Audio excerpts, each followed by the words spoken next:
ABC 13 Eyewitness News starts now. Breaking overnight, a woman found shot to death in Northwest Harris County. This morning, deputies are looking for whoever is responsible. A government shutdown averted. The Senate passed a short-term spending bill, keeping the government funded through February. We'll take a look at what's included in the bill. And Mayor Turner gives a speech to a Houston organization, and the city sends them a bill for $124,000 worth of his books. Today, we will find out if taxpayers will foot that bill.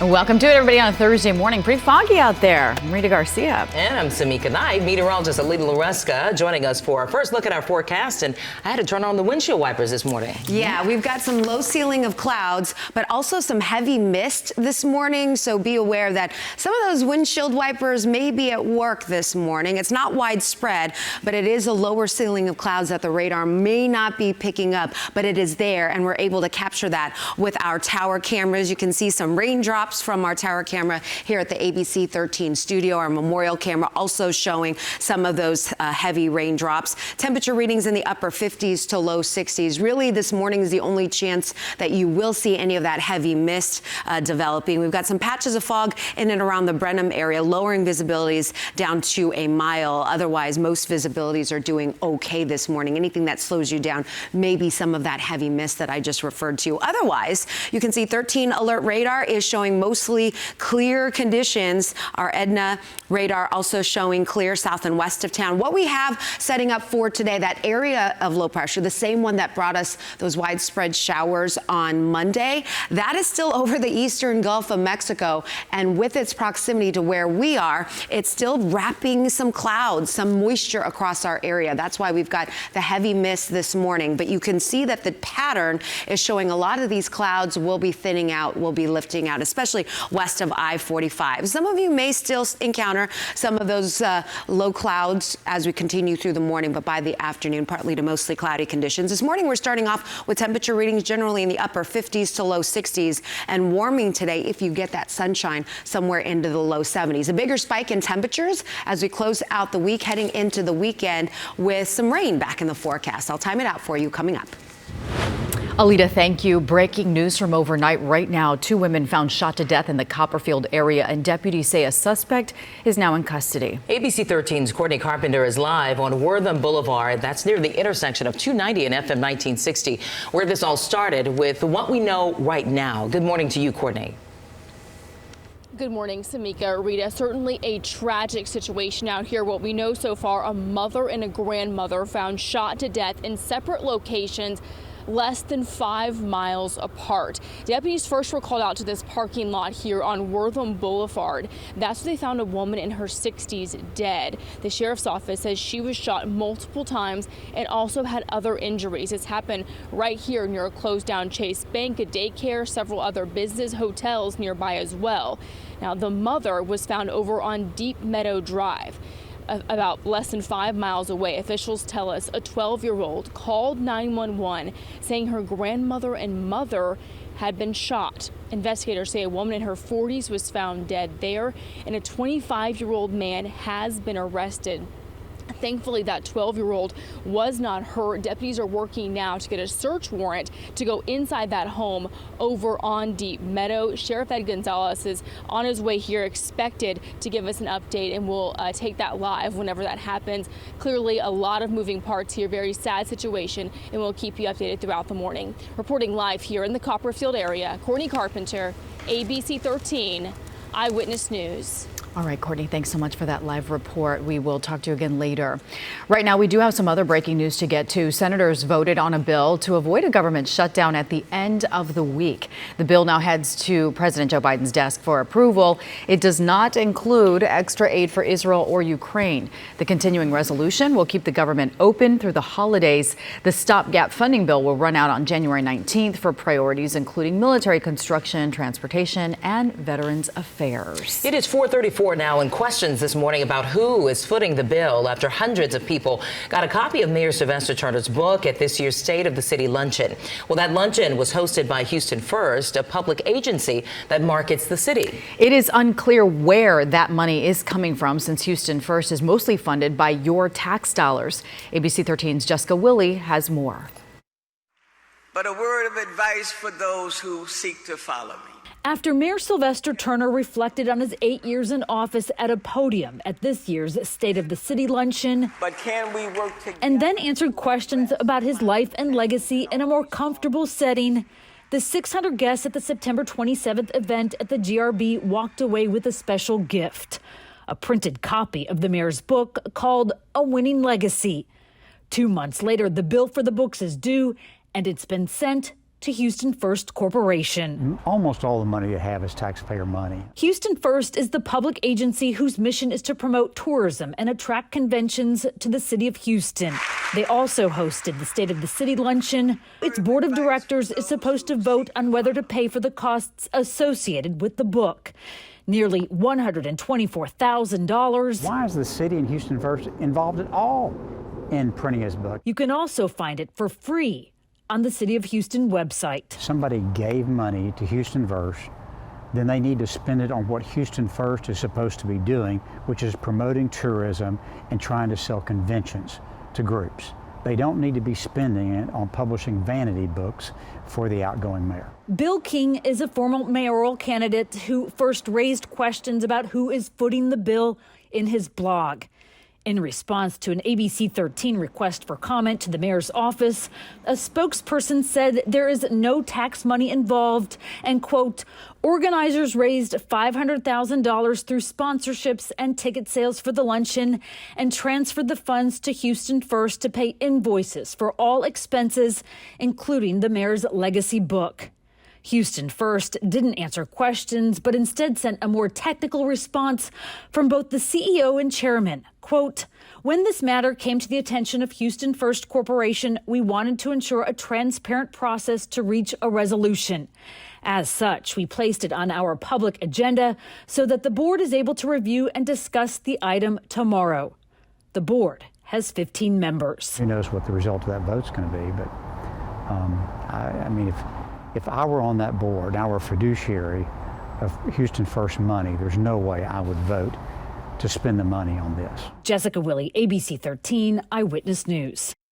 It's 4:37 now, and in Houston, in January, in fact, Houston will host the College Football Playoff National Championship. And today, we will learn all about the fan events and activities leading up to that big game. Not only will they announce all of the really cool events, but they'll also announce the musical acts who will perform that particular weekend. The fan events will take place from January 5th through the 7th at Shell Energy Stadium. The CFP National Championship game is January 8th at NRG Stadium. The announcement is at 2 this afternoon, and we'll bring that to you live wherever you stream ABC 13. Well, coming up, authorities say a man was shot after a fight that had nothing to do with him. We will hear from the man who says he was the intended target. Also, a woman's urgent plea after her brother's life was cut short while walking in Harris County. 13 Investigates finds areas with fewer sidewalks have more pedestrian deaths. We are getting answers on how this is getting fixed. Also ahead at 5 this morning, thousands of employees in Starbucks across the country are expected to walk out during the company's annual Red Cup Day. We'll explain this one. First, though, let's check in with Alita. Dreary and damp start to the morning. We've got some heavy mist flowing through the area. You can see our visibility from this vantage point a little bit skewed this morning because of that mist. Temperature-wise, we're starting off in the upper 50s to low 60s, and you can see partly to mostly cloudy conditions for this afternoon. We will see some periods of sunshine returning for some, with highs in the low 70s. I'll walk you through that future track coming up in just a few minutes. But first, the air quality report sponsored by Bingo Blitz. And the forecast for this week, I-27 and sunny, and 31 and overall very clear with a great chance of bingo! Bingo Blitz. Now that's a bingo. Welcome back. Police are looking for a group of women who shot at a man, or at least shot a man, in Sunnyside. Police say this happened around 9:40 last night. The women were fighting in the area of Wilmington, and a man intervened. They say one of the women opened fire, but hit a different man who was just walking home from the store. We spoke with the man who originally tried to stop that fight, and he believes the woman was aiming for him. And she was like, "No, stay out of my business." And boom, she hit me in the head with the gun. And I was like, ow. And then it was all of them just jumped. Well, we're told the man who was shot should survive. Inflation is cooling along with mortgage rates, which hit a 23-year high just last month. A few weeks ago, mortgage rates were above 8%. Now they're at 7.4%. To put that in perspective, on a $300,000 mortgage, you'd be paying about $2,224 a month at 8% interest. But at this new rate, the monthly cost drops down to $2,077. It is a slight decrease, but analysts do predict we could see mortgage rates drop to 7% in a few months, maybe even 6% by the spring. 441, hundreds of bird watchers from across the U.S. are traveling to Corpus Christi to catch a once-in-a-lifetime glimpse of a tiny bird. And that bird is known as the cattle tyrant. And it is native to South America, but it somehow made its way to South Texas. Local bird watchers say this might actually be the first time a bird like this has been seen north of Panama. Easier for them to come travel to Corpus Christi, Texas than to take a flight to, let's say, Argentina or Brazil to see the bird. But yesterday I was in West Texas. I was in Alpine. I had just proposed to my girlfriend. Well, bird watchers or bird watching tourism right here in Texas is said to bring in big bucks. According to Visit Corpus Christi, there are more than 200 species of birds in that area. Congratulations to him on his engagement. Coming up, 13 investigates why more people are dying in preventable crashes and the communities where you're most likely to fall victim. Stay with us. Welcome back. It is 4:44 and here's something interesting. You are more likely to die while walking in Houston if you live in a low-income minority neighborhood. That's according to researchers at UT Austin. 13 investigates got a hold of the new report, which shows critical infrastructure like sidewalks are underfunded in areas where people rely on public transportation the most. ABC13's Shannon Ryan explains. And he always wanted to do what we were doing. Waldine Cameron still can't come to terms with it. He was my little tag-along. I loved him. When her little brother, Walter McMahon, lost his own child, he set out on a path of self-destruction. He felt like there was nothing left for him here. For years, she fought to get him back home, clean and off the streets. He didn't want to die. He wanted to live. He wanted to love again instead of just being a shadow. Today, Walter sits beside Waldine in her living room. But it's not the homecoming she prayed for. Sometimes I look at it at his urn and it just, it's like I lose him all over again. And the pain is so intense. I don't even know how to describe it. It literally takes my breath from me. It wasn't the drugs that took Walter.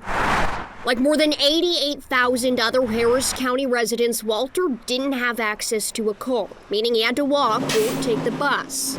Never made it to where they were going. In May, he was headed to a motel for the night with friends. They got off the bus here, walking along this dark portion of Rankin Road. Notice there aren't any sidewalks. They were hit by a driver sheriff's deputies say was drunk. Walter and his friend Shane were killed. Shane's girlfriend hospitalized. Do something because this is ridiculous. No one should have to go through the pain I'm going through right now. Could Walter's death have been prevented? Researcher Angela Haddad thinks so. Less sidewalk coverage, more arterial roads and high speed, high traffic volume roads. Her UT Austin study found that low-income, majority-minority neighborhoods like the one where Walter was killed have more bus stops but fewer sidewalks. And more pedestrians are killed as a result. There has to be a trade-off there whenever we're thinking of improving access in underserved communities. Walter was one of 16 people hit while walking along this few-block stretch of Rankin over the last decade. Waldine wants to know what it will take for him to be the last. I'm walking this house thinking, what do I have to do to make somebody just wake up and fix the situation before someone else loses a loved one? And in 2019, the city of Houston adopted Vision Zero. It's a commitment to end traffic deaths and serious injuries on the city's streets by 2030. The goal is to use data to identify dangerous roads and intersections and invest in those areas. Unfortunately, they haven't seen much progress. The year this kicked off, there were 266 traffic-related deaths in the city. Last year, that number jumped to 323. Shannon Ryan, ABC 13 Eyewitness News.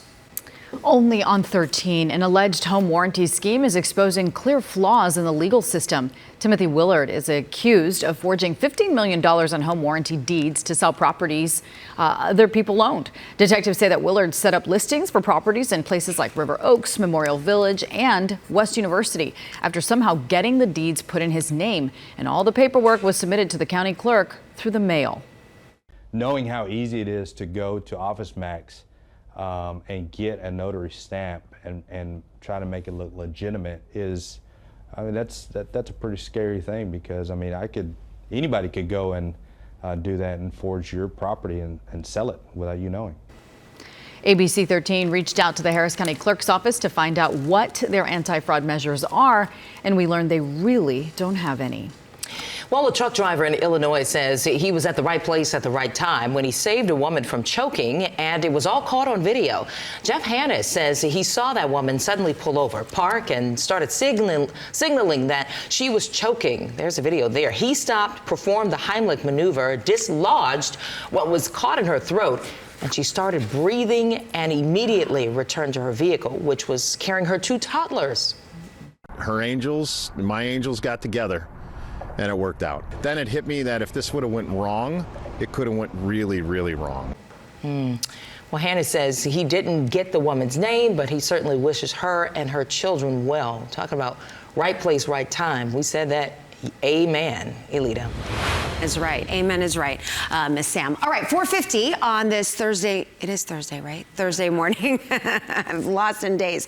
Heavy rain continues across Florida, where over 7 million people under a flood watch. For us, we are on the backside of this area of low pressure spinning over the eastern Gulf of Mexico. And what this means for us is we're seeing clouds continue to pour in, widespread clouds, and some of these clouds at a lower ceiling, creating some moisture. We've got some heavy mist surrounding the area, not really being captured by 13 alert radar because it's so close to the ground, but we can see it. We can see it with our tower cameras, and we've got cameras in Memorial City, and that pointing toward downtown, indicative of some of that light rain. So perhaps some of those roads will be slick this morning, so just be prepared for that. Some of you using those windshield wipers as well. Upper 50s to low 60s currently. We've got a light breeze coming in from the north and northeast, anywhere between 5 to 10 miles per hour. Monitoring any sort of lower ceiling of clouds for some fog. Right now, it's not too dense out there, but we've got a little bit of visibility issue out toward Washington County. Visibility is reduced to about 1.25 miles, and then even further out west, some patches of dense fog out toward Bastrop and just to the west of Hallettsville. Meanwhile, because of that cloud deck, it is keeping temperatures a little bit warmer. It's still a nice chilly start to the morning. Temperatures running as much as 3, maybe 7 degrees warmer compared to yesterday at this time. So most of our temperature should hold steady in the mid to upper 50s to low 60s this morning. By the afternoon, depending on whether or not you get more of that sunshine, will dictate the temperature readings in your neighborhood. So we're talking upper 60s to low 70s. With all that sunshine yesterday, we managed to hit a high at Bush Airport of 75. Today, we're going to take temperatures down a few degrees because of those widespread clouds that we're seeing this morning. And Future Track is showing that the widespread cloud coverage should continue for most of the morning. And then by the afternoon, we get some of that break in the cloud cover. So periods of sunshine for today with some clearing as you get into the overnight hours. I think Friday morning, there could be just enough moisture or maybe a stray shower or two east of I-45, but we'll get some high clouds moving through on Friday as well. It won't be a completely clear sky. And then we start to increase the moisture as we get into the second half of the weekend. You'll notice that over the next 7 days, not looking at a sign of any real heavy rain, some very small rain chances today, that 10% for the heavy mist, and then watching as those rain chances build for Sunday and Monday with our next storm system arriving. That next storm system is still sitting off the coast of California, but by Sunday, it's going to bring a cool front into our state. And watch Future Track, because that cool front still well off to the west. We're going to start to see this moisture gather during the afternoon hours on Sunday. Got you down for a 40% chance of showers. Not looking at any sign of thunderstorms, but as the front gets a little bit closer, especially into Monday morning, that's when we can probably see a couple of those thunderstorms rolling through, most likely late in the morning during the afternoon, and the front should pass through between 12 to 5 p.m. You can see the front by 6 p.m. should be hovering just off the coastline. There could still be some lingering clouds for Tuesday, but it should be a mostly dry day. So with that, the front moving in, we've got a 40% chance of showers on Sunday, 30% chance of some isolated thunderstorms Monday morning, followed by that drop in temperatures. That has not changed. Once the clouds clear out, Wednesday, Thursday, Friday, those overnight lows dipping into the 40s with highs in the 60s and 70s. Looking forward to it. All right, thank you, Alita. Well, the Federal Aviation Administration just gave SpaceX permission to launch its Starship system. And this is the second time the company will launch the most powerful rocket ever built. An attempt in April ended in the company initiating self-destruct mode, which with the rocket exploding over the Gulf of Mexico. On Monday, SpaceX CEO Elon Musk said the launch could happen as soon as tomorrow morning, and public notices issued to mariners indicate that might actually be the case. Still ahead at 5, we are getting our first look at the suspect who's charged in a crash that injured a Deer Park High School student. We'll be right back. Welcome back. It is 4:56, and the U.S. Postal Service lost $6.5 billion in the past year, ending September 30th. And this comes after it had previously projected that it would actually break even in the fiscal year. The Postmaster General blames inflation for its losses. Rising operations, expenses, and higher printing prices in turn reduce the amount of marketing mail sent, lowering revenue for them. The imminent UPS strike actually also earlier this past summer had shippers shift business to the Postal Service, helping it bump its income a bit, but it still wasn't enough to break even. USPS does say the service is making progress on its transformation goals. The 13 Investigates team is learning mail theft is surging as criminals try to get their hands on your checks. And there's an even darker side to this crime trend. Criminologists at Georgia State University say they're seeing a slew of stolen checks from the Houston area for sale on the dark web. In fact, Houston, now the #1 city where they are seeing stolen checks from an underground site. On a single day, how many stolen checks on the dark web are out there? Thousands. Many of those checks come from Houston. Okay, what is the Postal Service doing to fight the problem, you ask? And what do you need to know before you put a check in the post? We'll have the full story tonight on Eyewitness News at 10. It's going to be a good one, as usual. 4:57, we've got a lot more news headed your way. Join us for 5 a.m.